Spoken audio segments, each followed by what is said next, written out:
Upper primary para teacher salary নিয়ে গুরুত্বপূর্ণ update. এখন পার্শ্ব শিক্ষকদের বেতন কত? সরকার তো বেতন বাড়ালো, তো দেখে নেওয়া যাক পার্শ্ব শিক্ষকদের এখন বেতন কত, প্যারা টিচার স্যালারি 2026 কত ডিটেলসে।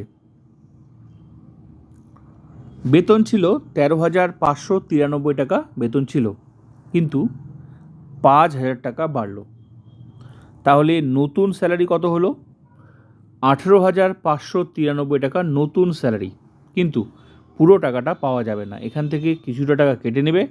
কত কাটবে? পিট্যাক্স 130 টাকা কাটবে এই 18,593 থেকে, কেটে নিয়ে বাকি টাকাটা অ্যাকাউন্টে আসবে। কত আসবে? 18,463 টাকা ইন হ্যান্ড স্যালারি, এটা হাতে পাওয়া যাবে। তো এই মুহূর্তে 2026-এ নতুন স্যালারি হচ্ছে প্যারা টিচার মানে পার্শ্ব শিক্ষকদের নতুন বেতন হচ্ছে 18,000, কেটে ছেটে এই টাকাটাই পাওয়া যাবে, হাতে পাওয়া যাবে। হাতে মানে অ্যাকাউন্টে আসবে। তো পিট্যাক্স 130 টাকা কাটবে সার্ভিস চার্জ, তো 18,463 টাকাটা এটা হচ্ছে ইন হ্যান্ড স্যালারি, এটা হাতে পাওয়া যাবে। তো এই মুহূর্তে প্যারা টিচার্সদের আপার প্রাইমারি প্যারা টিচার্সদের স্যালারি হচ্ছে এটাই 18,463।